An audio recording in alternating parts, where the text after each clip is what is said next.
Welcome to the Deep Dive. Today, we're going to be doing a deep dive into Bitcoin. Oh, cool. But not just the basics. Uh-huh. We're going deeper into the core tech behind Bitcoin, Okay. which is blockchain. And our guide for this journey is the book, The Basics of Bitcoins and Blockchains. Sounds good. So if you're ready to go beyond just knowing what Bitcoin is and actually want to understand why it's causing such a stir, Yeah. this is the deep dive for you. Okay, so I think what's so fascinating about Bitcoin is how it kind of throws the entire history of money into a new light. It's like we're looking back at bartering and realizing how far we've come, but also how those early systems reveal the core challenges that Bitcoin is trying to solve. I get that bartering was clunky, like trading a cow for a haircut. Yeah. Sounds like a nightmare to me. Total nightmare. But, I mean, it does highlight this fundamental problem that Bitcoin is really addressing head on, which is the need for, like, a universally accepted form of value. Exactly. And even the move from barter to commodity money. Right. Like gold wasn't without its skeptics. Of course. And today we see figures like Mark Carney, the governor of the Bank of England, questioning Bitcoin's validity as money. Interesting. He argues it's too volatile and not widely used for those everyday transactions. That's a good point. But then you have this whole other side where Bitcoin has been declared dead hundreds of times, and yet it's still here. Right. So it makes you wonder if those in power, like central bankers, have a vested interest in downplaying a decentralized system like Bitcoin. It's a really good point. Could their resistance stem from a desire to maintain control over the financial system? That's interesting. I think it's definitely a question worth considering as we dive deeper into this. Okay, so let's get into how Bitcoin actually sidesteps those traditional gatekeepers. Oh, okay. We've got digital cash. Yeah. Which is cool.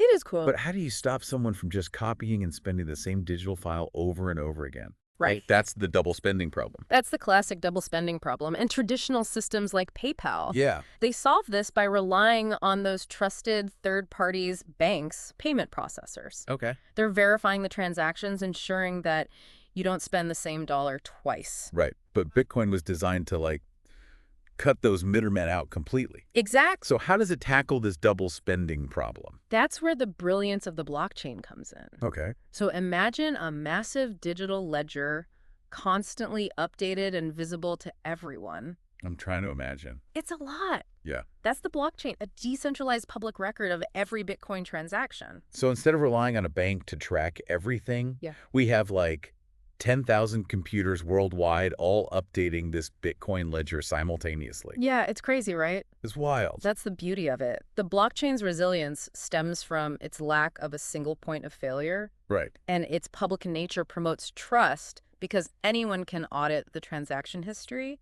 That makes sense.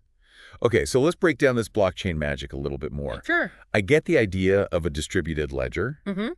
But how does it actually stop someone from spending the same Bitcoin twice? Okay, so imagine you're sending Bitcoin to a friend. Okay. First, you need their Bitcoin address.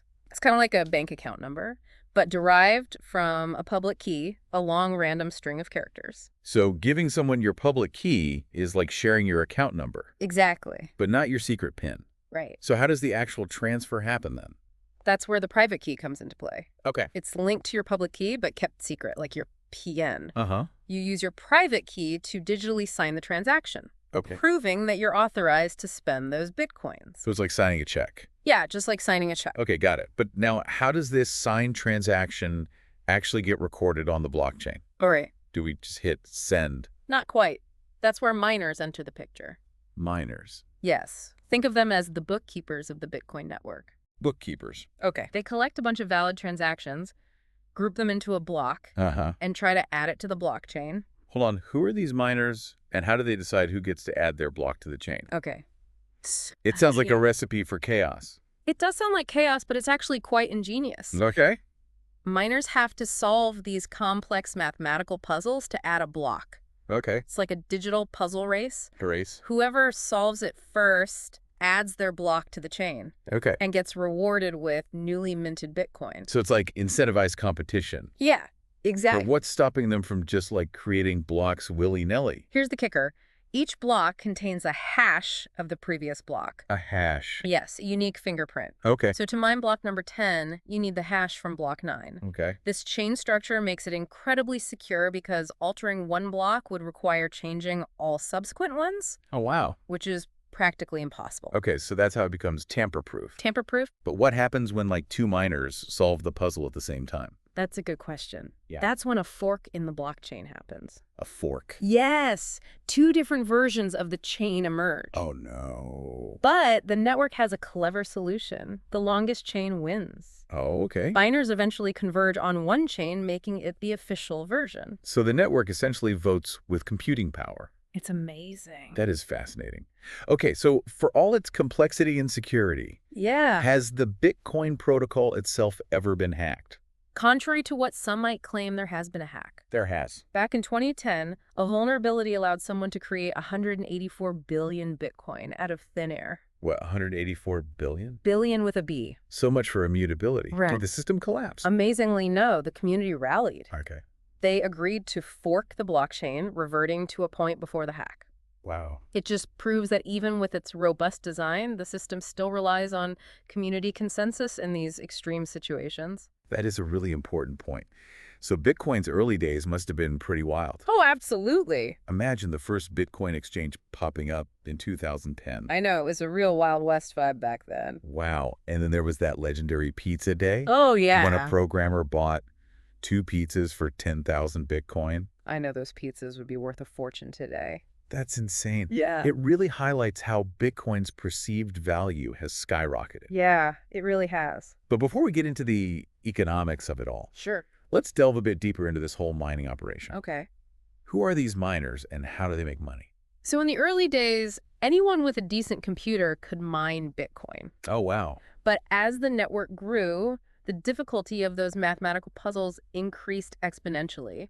So you needed more and more computing power to stand a chance. Exactly. Today you have these massive mining farms, warehouses packed with powerful computers, often located where electricity is cheap. I've seen pictures of those. Yeah, it's become quite a resource-intensive operation. So no more mining Bitcoin on your laptop while you sip coffee. Not really. What about the average person who wants to get involved? Yeah. Is there any way in? So while it's not as simple as it used to be, people can join mining pools. Mining pools? Yeah. They combine their computing power with others. Oh, okay. Increasing their chances of earning a share of the Bitcoin rewards. So it's like a collaborative lottery ticket for Bitcoin? Exactly. But Bitcoin didn't emerge in a vacuum. True. What were some of the technological stepping stones that led to its creation? Well, Bitcoin owes a lot to earlier attempts at digital currencies. Okay. Take DigiCash, developed by David Chaum, a key figure in the cypherpunk movement.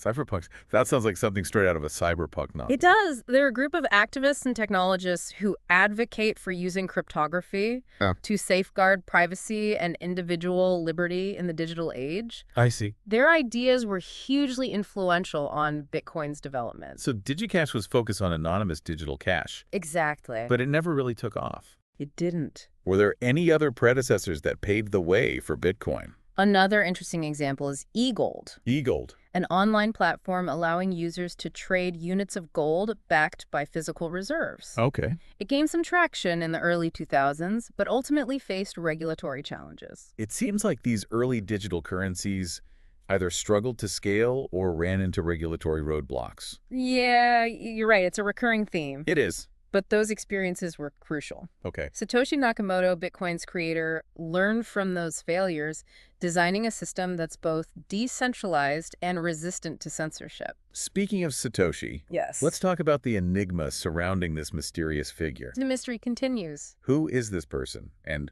why does their identity matter so much? That's the billion-dollar question. Right. Satoshi Nakamoto is a pseudonym. Okay. And despite countless attempts to unmask them, their true identity remains a mystery. It's like the digital age's greatest whodunit. It really is. What's the big deal about their identity, though? Well, Satoshi is estimated to control around 1 million Bitcoin. 1 million. A significant portion of the total supply. Wow. Their actions, like moving those coins, could dramatically impact the market. So it's like this Bitcoin sword of Damocles hanging over the market. Yeah, it kind of is. There have been attempts to uncover Satoshi's identity. Oh, absolutely. Remember that Newsweek article claiming to have found Satoshi? Oh, yeah? It turned out to be a misidentified Japanese-American man completely unconnected to Bitcoin. Oh, wow. Talk about being in the wrong place at the wrong time. I know. So the more we try to unravel the mystery, the deeper it gets. That's the captivating part. It is. It speaks to the power of anonymity in the digital world. Yeah. Maybe we'll never know who Satoshi Nakamoto truly is, and maybe that's okay. Okay, so we've got this revolutionary technology, this shadowy creator. Uh-huh. But Bitcoin isn't alone anymore, is it? It's definitely not. What about Ethereum? It often comes up alongside Bitcoin. Right. What makes it different?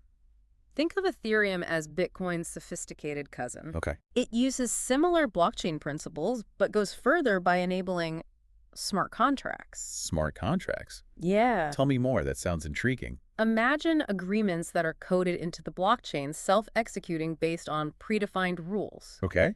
So think of a vending machine that instead of snacks dispenses complex financial transactions. Wow. Or even transfers digital asset ownership all automatically. So it's like automating trust. Exactly. How does that even work in practice? So every computer running the Ethereum software creates a virtual machine called the EVM. The EVM. Every node on the network runs the same EVM, processing transactions and smart contracts. So instead of just tracking Bitcoin, Yeah. Ethereum is running little programs on every computer in the network. That's exactly right. That's pretty wild. It is pretty wild. And because every node runs identical code, Right. there's consensus on the outcome of those smart contracts. Exactly. It's a powerful concept that opens up a whole new world of possibilities beyond just currency. Absolutely. Ethereum sounds incredibly ambitious. It is. But has it been smooth sailing since its inception? Not entirely. In 2016, there was a major incident with the DAO. The DAO? A decentralized autonomous organization built on Ethereum. Oh. A vulnerability in its code led to a massive hack. Millions of dollars worth of Ether were stolen. Oh, wow. That must have been a huge setback. It was a huge setback. How did the Ethereum community respond to such a crisis? It was a defining moment for Ethereum. The community was split on how to react. Oh, really? Some advocated for a hard fork, essentially rewriting the blockchain's history to reverse the hack. Rewriting history. Others insisted that immutability, a core blockchain principle, shouldn't be compromised. So it became this clash of values against the practicality of the situation. It did. What happened? In the end, the community chose to implement a hard fork. Wow. Creating a new Ethereum blockchain where the stolen funds were restored. Okay. But not everyone agreed with that decision. A significant group disagreed with the hard fork and continued to support the original chain, which is now known as Ethereum Classic. So the DAO hack led to this permanent division in the Ethereum community with two distinct blockchains running side by side. That's right. It's a fascinating example of how decentralized governance plays out in the real world with all its complexities and challenges. Absolutely. Okay, so we've got Bitcoin, the pioneer, and Ethereum, the ambitious platform for smart contracts. But the world of digital tokens seems to be like exploding. It is. It's growing so fast. How do these other tokens differ from Bitcoin and Ethereum? It's important to distinguish between blockchain native tokens like Bitcoin and Ethereum and tokens that live on platforms like Ethereum. Okay. One common type is asset-backed tokens, essentially representing ownership of real-world assets. Okay, like real estate or... Yeah, like real estate company shares. Like a digital version of a deed or stock certificate. Exactly. And these tokens can be traded on a blockchain, potentially streamlining and automating traditional asset management. That's fascinating. What about other types of tokens we should know about?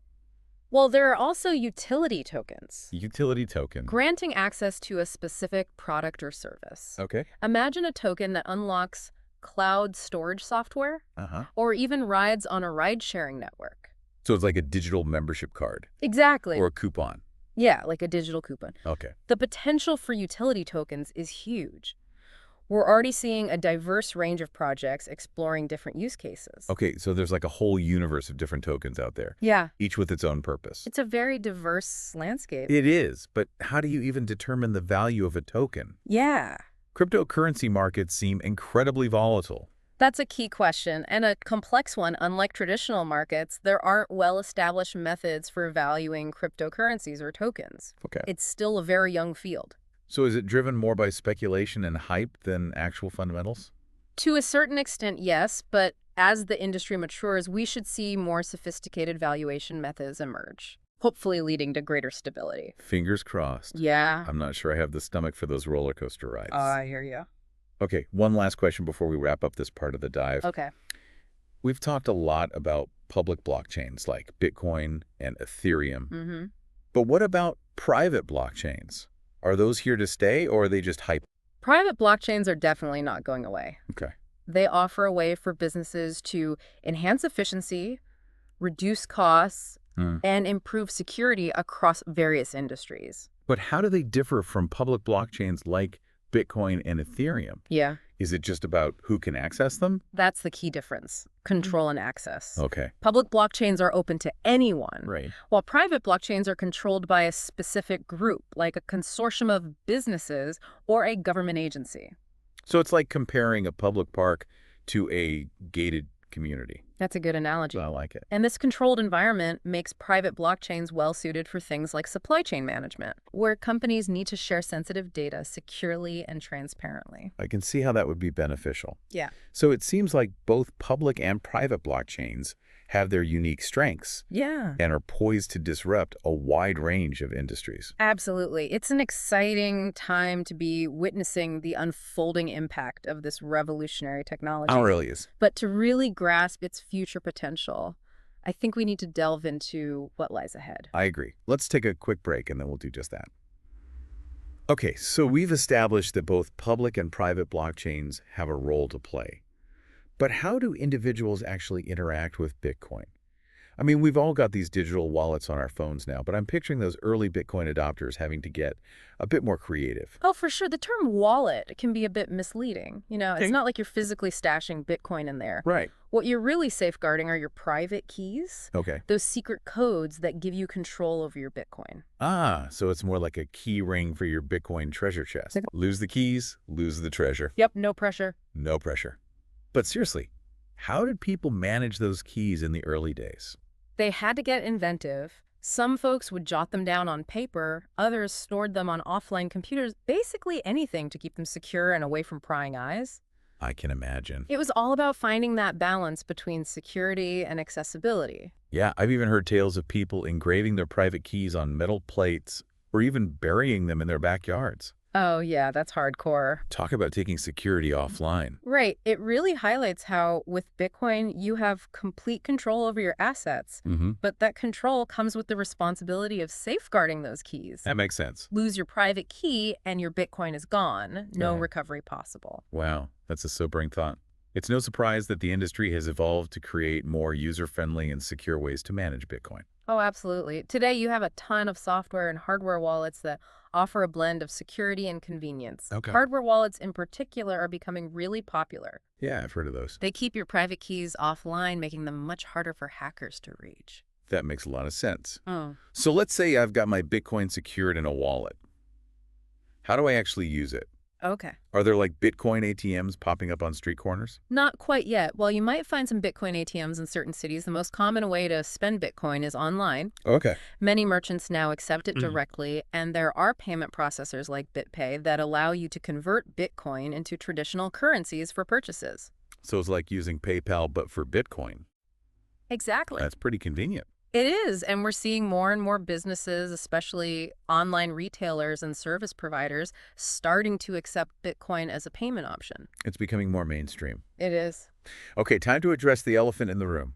What's that? The price of Bitcoin. Yeah. It's been on a wild ride, soaring to incredible heights, only to come crashing back down. It has been volatile. What's driving those dramatic price swings? It's a complex interplay of factors: media coverage, regulatory changes, technological advancements, and of course speculation. Yeah. All play a part. It's a very dynamic and often unpredictable market. It's certainly not for the faint of heart. Definitely not. The lack of established valuation methods for cryptocurrencies adds to the volatility. Right. But it's important to remember that Bitcoin and the broader crypto market are still in their infancy. Yeah, sure. As the industry matures, we can expect to see more stability and less dramatic price fluctuations. Fingers crossed. I'm with you there. I'm not sure I have the stomach for those roller coaster rides. I hear you. But speaking of risks, we've talked about keeping private keys safe. Yeah. But what are some other potential threats lurking in the Bitcoin world? Well, one concern is the risk of exchanges getting hacked. Oh, right. We've seen several high-profile cases where exchanges have been targeted, leading to the loss of millions of dollars worth of Bitcoin. So it's not just about protecting my own keys. I need to worry about the security of the exchanges I use, too. That's right. It's essential to choose reputable exchanges with robust security measures. Okay. And generally, it's not wise to store large amounts of Bitcoin on an exchange for extended periods. So minimizing exposure is key. Yeah, spread it out. What about scams? Yes. I've heard stories of people getting tricked into investing in bogus Bitcoin schemes. Are those common? Unfortunately, scams are a real threat.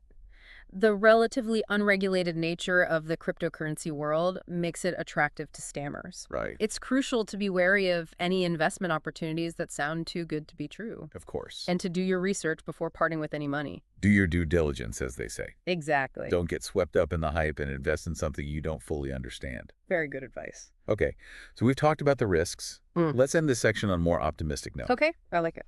What are some of the potential benefits of Bitcoin and blockchain technology? The potential is truly immense from a financial perspective. Bitcoin provides a way to send and receive payments globally without relying on those traditional intermediaries like banks. It cuts out the middleman. Exactly.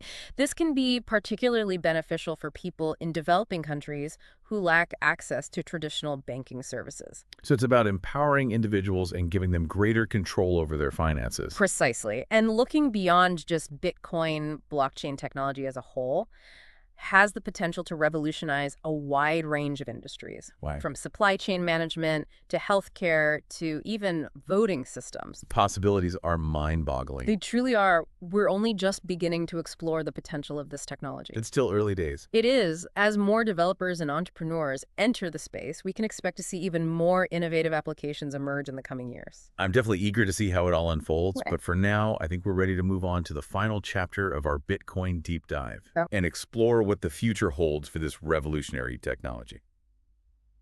All right, so we've journeyed through Bitcoin's past and present, but what about the future? Where do we go from here? Is blockchain just a buzzword, or is this something that's truly going to, reshape the world as we know it? Oh, it's definitely more than just hype. Both public and private blockchains have really established themselves. They offer distinct advantages and are attracting a ton of interest across various applications. We've got this two-pronged evolution happening. Right on one side, you have the crypto aspect with Bitcoin and other digital currencies pushing for this more decentralized financial system. And then there's the blockchain side with businesses using this technology to streamline operations and boost efficiency. It's like two sides of the same coin. Exactly. Both driving change in different ways. It's fascinating to witness these parallel narratives unfolding with the crypto side.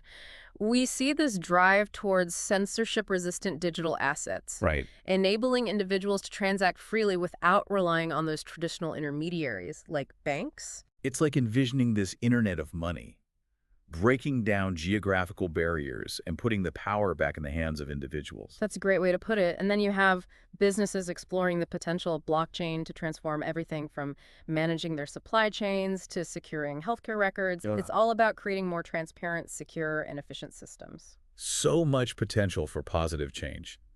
But I imagine there are some challenges along the way. Oh, for sure. What are some of the hurdles facing the blockchain industry? Well, scalability is a major one. As more people and businesses embrace blockchain technology, these networks need to handle an increasing volume of transactions. We need to ensure they can do so without getting bogged down, becoming slow, or prohibitively expensive to use. Like trying to cram more and more cars onto a highway. Eventually, you hit a bottleneck. That's a perfect analogy, and developers are working hard to address this. They're exploring new consensus mechanisms and techniques like sharding, which distributes the workload across multiple nodes to improve efficiency. So it's a race to scale up before the technology gets overwhelmed by its own success. In a way, yeah. What about regulation tint? Governments are still grappling with how to classify and regulate cryptocurrencies and blockchain applications. That's a huge hurdle. The lack of clear regulatory frameworks creates a lot of uncertainty for businesses and investors, which slows down mainstream adoption. It's like trying to build a skyscraper without a solid foundation. Exactly. It's precarious. It is, but I'm optimistic that regulators will provide more clarity in the coming years. Okay. As they gain a deeper understanding of this technology and its potential impact, we should see more concrete guidelines emerge. One thing that really stuck with me from the source material was this question about the line between public and private blockchains. Yeah. It was suggesting that this distinction might blur in the future. Interesting. What are your thoughts on that? That's a really interesting idea. As both types of blockchains continue to mature and we see more interoperability solutions emerge, it's definitely plausible. We might see a future where assets can seamlessly move between public and private blockchains. Wow. Depending on the specific needs of the user or the application. So it's like having different transportation options: a car for local trips, a train for longer distances, and a plane for international travel. I like that. You choose the best mode depending on your needs and your destination. Exactly. And it highlights the fact that different types of blockchains might be better suited for different tasks. Right. Public blockchains might be ideal for censorship-resistant transactions and holding digital assets. Right. While private blockchains might be preferred for enterprise applications where privacy and control are paramount. But in this hypothetical future, you could potentially have assets that exist on both types of blockchains moving between them as needed. Precisely. This could lead to a more interconnected and efficient ecosystem. Wow. Where the strengths of both public and private blockchains are maximized. That paints a pretty incredible picture of what the future might hold. It does, and it's a good reminder that we're still in the very early stages of this technological revolution. It's still early. It is. We're really just beginning to glimpse the vast potential that lies ahead. Well, on that note, I think that brings us to the end of our deep dive into the world of Bitcoin and blockchain. It's been a journey. It has been a fascinating journey exploring the history, the technology, the challenges, and the incredible possibilities that lie ahead. I completely agree. Thanks for joining us on this deep dive into Bitcoin and blockchain. It was my pleasure. Until next time, keep exploring, keep learning, and keep your minds open to the endless possibilities of the future.